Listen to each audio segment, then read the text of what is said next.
1 2 go!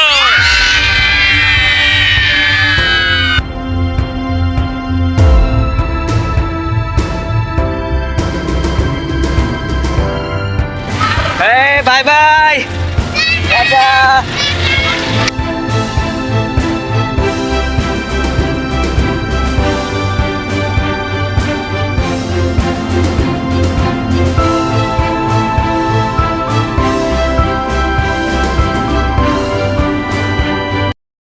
ভালো আছেন? চলে আসলাম নতুন আরেকটি ব্লগ নিয়ে।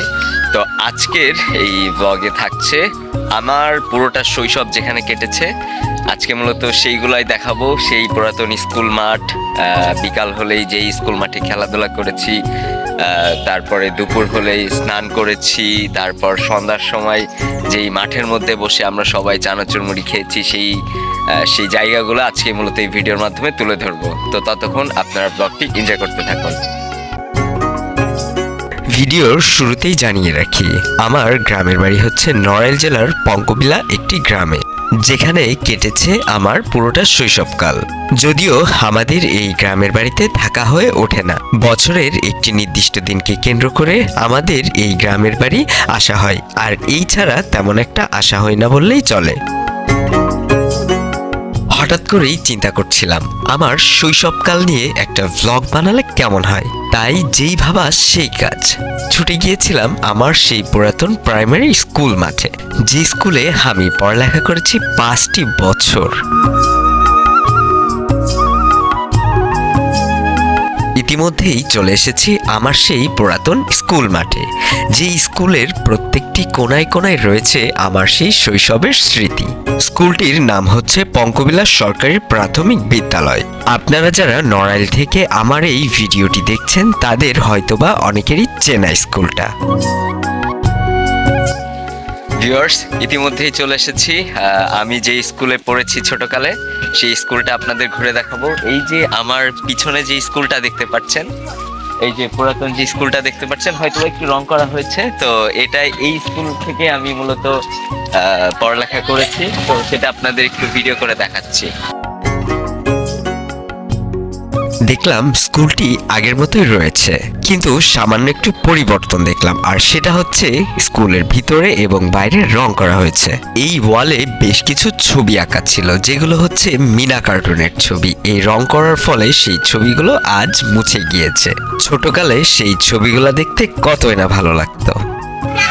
এই যে আমার পিছনে যে মাঠটি দেখতে পাচ্ছেন, এই মাঠেই আমরা গোল্লা শুট, সাত ধাপ্পা, ফুটবল, ক্রিকেট, এমন কোনো খেলা নাই যে না করেছি। এই যে আমার পিছনে যে মাঠটি দেখতে পাচ্ছেন, এটি হচ্ছে পঙ্কবিলা মাঠ। এই মাঠেই আমরা ছোটকালে অনেক খেলাধুলা করেছি, অনেক মজা করেছি। শুধু ছোটকালেই যে এই মাঠে খেলেছি ব্যাপারটা ঠিক তেমন নয়, এসএসসি পরীক্ষা পর্যন্ত এই মাঠেই খেলাধুলা করেছি। পাশে এই যে ছোট আরেকটি জায়গা আছে, যেটাকে আমরা ঈদগাহ মাঠ নামে চিনে থাকি। তো এই মাঠে আমরা অনেক ক্রিকেট খেলেছি। সব থেকে মজার ব্যাপার হচ্ছে আমরা লাঠি দিয়ে ক্রিকেট বানিয়েছি, তারপরে নারকেল গাছের ডেগো দিয়ে আমরা হচ্ছে ব্যাট বানিয়েছি। ব্যাট বানিয়ে এই যে ঈদগাহ মাঠটা দেখতে পাচ্ছেন, ঈদগাহর যে বাউন্ডারিটা, এখানে 3টা দাগ কেটে স্টাম্প বানিয়েছি। এপাশ থেকে বল করেছি। এই সব হচ্ছে ঈদগাহ মাঠের বাউন্ডারি ছিল হচ্ছে আমাদের 4-6-এর জায়গা। তো সেই সব স্মৃতিগুলো খুবই মনে পড়ছে। সবাই দেখতে থাকুন, সঙ্গেই থাকুন। ভিউয়ার্স, আপনারা নিজেরা ব্যাপারটি রিয়েলাইজ না করলে বিশ্বাস করবেন না, কেন যেন চোখের সামনেই শৈশবকালের স্মৃতিগুলো ভেসে উঠছিল। ভিউয়ার্স, একটা সময় ছিল যেখানে আমি ঠিক এদের মতোই এই রাস্তা দিয়ে হাঁটাচলা করেছি, ঘুরে বেরিয়েছি। বৃষ্টি হলে কচুর পাতা মাথায় দিয়ে স্কুল থেকে বাসায় গিয়েছি। এই রাস্তা দিয়েই এত স্মৃতি জড়িয়ে আছে আমার, সেটা আসলে ভাষায় প্রকাশ করার মতো নয়। দৌড় দাও।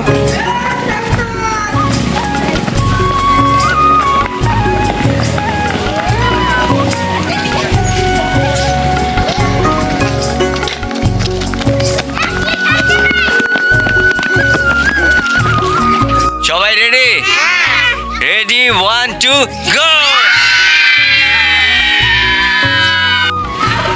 Bye bye, tata. ভিউয়ার্স, আমাদের হচ্ছে স্কুল মাঠটা দেখিয়েছি, এরপরে অন্য আরেকটি জায়গায় নিয়ে যাব যেখানে আমার শৈশবটি কেটেছে। তো সঙ্গেই থাকুন। ভিউয়ার্স, এখন মূলত আপনাদের নিয়ে যাব সেই বিলে, যেই বিলে আমাদের গ্রুপের সমস্ত বন্ধুবান্ধব সন্ধ্যার পরে একত্রিত হয়ে আমরা সেখানে কতই না মজা করেছি।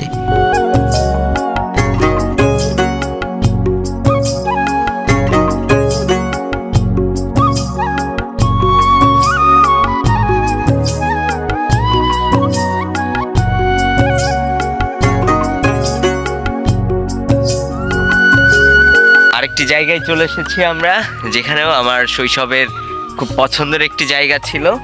আমরা যখন ক্লাস 8-9-এ পড়ি, তখন এই যে আমার পিছনে যে জায়গাটা দেখতে পাচ্ছেন, এইখানেই সন্ধ্যার পরে আমার বন্ধু বান্ধব মিলে এখানেই আমরা পাটি বিছিয়ে চানাচুর, মুড়ি, তারপরে আরো অনেক কিছু একসঙ্গে করে মিক্সড করে সন্ধ্যার পরে এখানেই বসে খেয়েছি।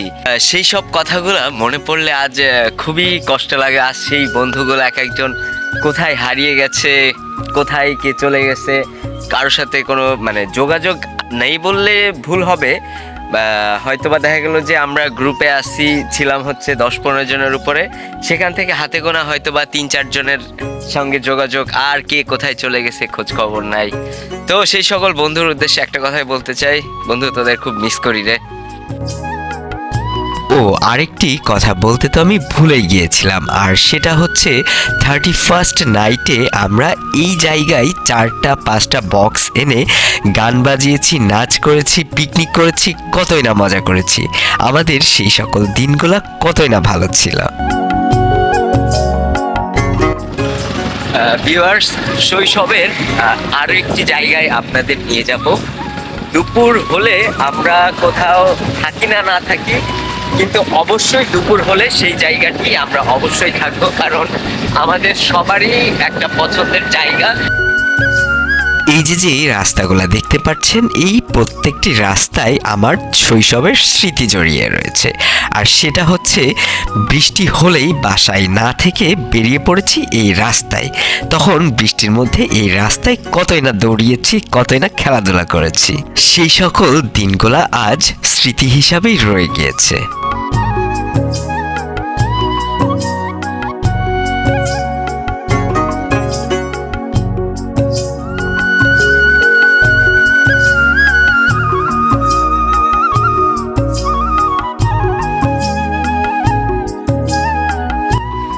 ভিউয়ার্স, এই যে আমার পিছনে যে জায়গাটি দেখতে পাচ্ছেন, এখানেই মূলত আমরা দুপুর টাইমে সবাই একসঙ্গে হয়ে এখানেই বসে আড্ডা দিতাম। তারপরে একটা নির্দিষ্ট সময়ে সবাই মিলে স্নান করতাম, স্নান করে তারপর এখানে শীতের সময় দাঁড়িয়ে অনেক মজা করতাম। তো সেই সকল দিনগুলো আজ শুধু স্মৃতি হয়ে রয়ে গিয়েছে। তো এটা মূলত হচ্ছে আমার পাশে যে নদীটা দেখতে পাচ্ছেন, এটি মূলত হচ্ছে চিত্রা নদী। তো আমরা এমন কোনো দিন ছিল না যে সবাই মিলে একসঙ্গে হয়ে এপার থেকে ওপারে সাঁতরিয়ে গিয়েছি। যখনই আমরা সবাই মিলে একসাথে স্নান করতে নামতাম, তখনই এপার থেকে ওপারে সাঁতরিয়ে যাওয়া হতো।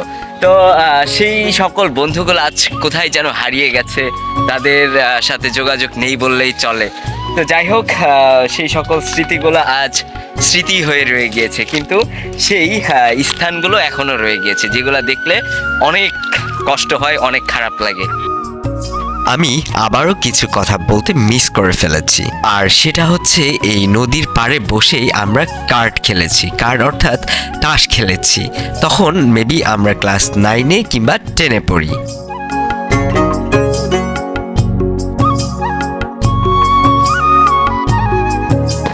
তো ভিউয়ার্স, আজকের মতো ব্লগ এখানেই শেষ করছি। সবাই সুস্থ থাকবেন, ভালো থাকবেন। দেখা হবে নেক্সট কোনো ব্লগে। আর চেষ্টা করবেন একবার হলেও আপনার শৈশবে ফিরে যাওয়ার। আমি এখানে বোঝাতে চেয়েছি যেখানে আপনার পুরোটা শৈশবকাল কেটেছে সেই জায়গাটাই একবার হলেও ঘুরে আসবেন, দেখবেন ভিতর থেকে আলাদা একটা শান্তি অনুভব করবেন, যেই শান্তিটা কোটি টাকার সঙ্গে তুলনা করলে সেটা হবে তুলনামূলকভাবে ভিত্তিহীন। তো যাই হোক, আবারও বলছি, সবাই সুস্থ থাকবেন, ভালো থাকবেন, দেখা হবে নেক্সট কোনো ভ্লগে।